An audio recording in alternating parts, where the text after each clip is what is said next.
বাংলাদেশের জাতীয় নির্বাচনের ইতিহাসে এমন নির্বাচন নতুন নয়, যেখানে ভোটের চেয়েও ফলাফল নিয়ে আলোচনা বেশি হয়।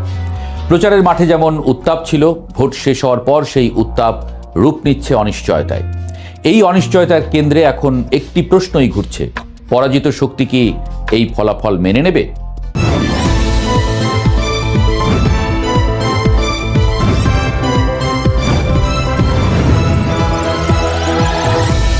এবারের নির্বাচনে আলোচনায় এসেছিলেন অনেক পরিচিত মুখ।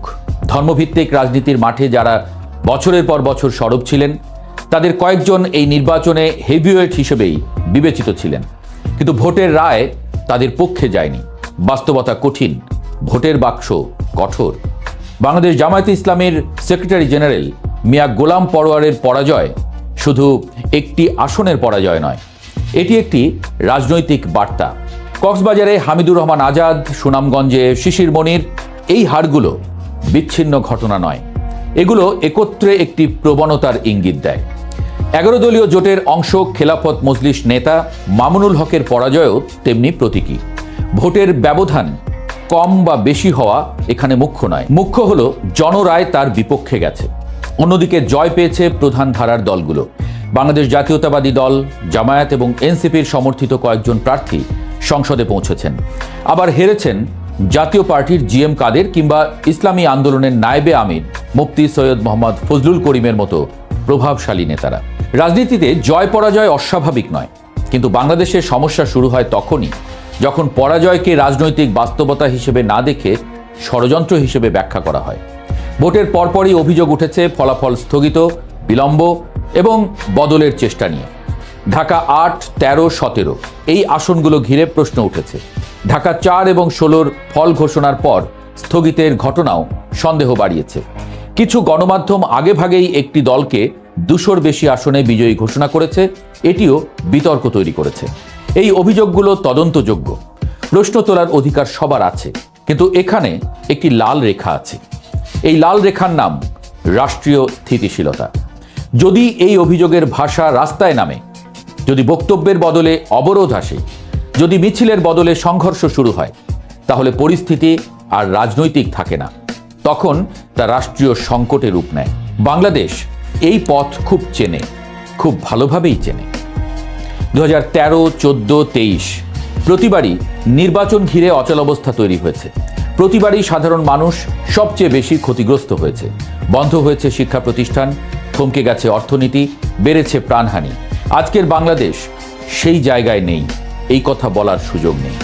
আবার সেই জায়গায় যেতে চায়, এ কথাও কেউ বলছে না। এই বাস্তবতায় জামায়াত নেতৃত্বাধীন 11 দলীয় জোটের সিদ্ধান্ত অত্যন্ত গুরুত্বপূর্ণ। তারা যদি ফলাফল পুরোপুরি প্রত্যাখ্যান করে, যদি নির্বাচনকে ইঞ্জিনিয়ার্ড বলে, রাস্তায় নামার বার্তা দেয়, যদি জুলাই গণ অভ্যুত্থানের স্পিরিটকে রাজনৈতিক অস্ত্র বানানোর চেষ্টা হয়, তাহলে পরিস্থিতি হাতছাড়া হতে সময় লাগবে না। রাষ্ট্র কখনো শূন্যতা সহ্য করে না। অস্থিরতা হলে শক্তি সেখানে ঢুকে পড়ে, তখন রাজনীতি আর নাগরিক অধিকারের জায়গায় থাকে না। আজ নির্বাচন কমিশনের দিকে আঙুল উঠছে। বাংলাদেশ নির্বাচন কমিশনের দায়িত্ব প্রতিটি আসনের ফল স্বচ্ছভাবে প্রকাশ করা। সেই দাবি যৌক্তিক, কিন্তু কমিশনের সমালোচনা আর রাষ্ট্রযন্ত্র অকার্য করার ডাক এক জিনিস নয়। বিশ্ব তাকিয়ে আছে বাংলাদেশের দিকে, অভিনন্দন এসেছে বিভিন্ন দেশ থেকে। আন্তর্জাতিক কূটনীতিতে নির্বাচন মানে শুধু ব্যালট নয়, এটি গ্রহণযোগ্যতা। এখন প্রশ্ন একটাই: পরাজিত পক্ষ কি করবে? রাজনৈতিক পরিপক্কতা মানে নিঃশর্ত আত্মসমর্পণ নয়।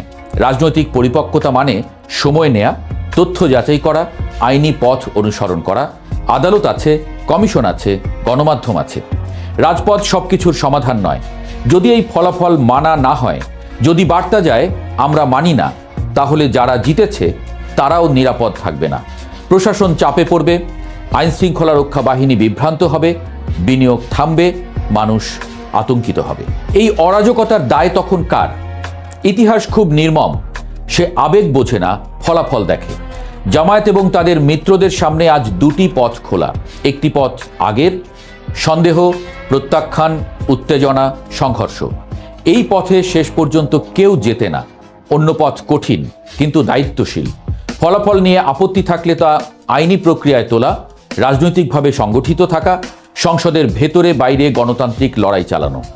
এই পথেই দেশকে বাঁচায়, রাজনীতিকেও টিকিয়ে রাখে।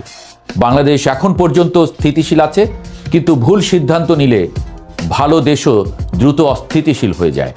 আজকের প্রশ্ন তাই জয় পরাজয়ের নয়, প্রশ্ন রাষ্ট্রের ভবিষ্যৎ নিয়ে, এবং সেই ভবিষ্যৎ নির্ভর করছে পরাজয়কে কিভাবে গ্রহণ করে তার উপরে।